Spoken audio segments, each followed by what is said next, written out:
کراتین رو با چی بخوریم با چی نخوریم؟ ترکیب کراتین و کربوهیدرات بهترین ترکیب برای افزایش حجم و وزن برای افراد لاغر هسته. چرا؟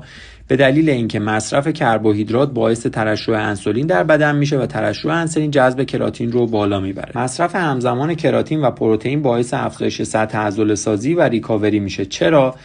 به دلیل اینکه تاثیرات آنابولیکی هر دو مکمل رو افزایش میده.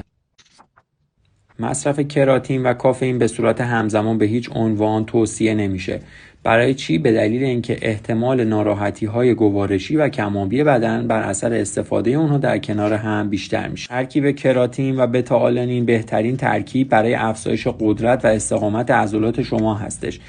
بدین ترتیب شما میتونید ورزش‌های قدرتی مثل بدنسازی رو در زمان طولانی تری انجام بدید. کراتین رو به هیچ عنوان با آب مرکبات ترکیب نکنید، به دلیل اینکه آب مرکبات میتونه پیوندهای کراتین رو بشکنه و اون رو به کراتینین تبدیل کنه که برای عضلات شما کاملا بی اثره.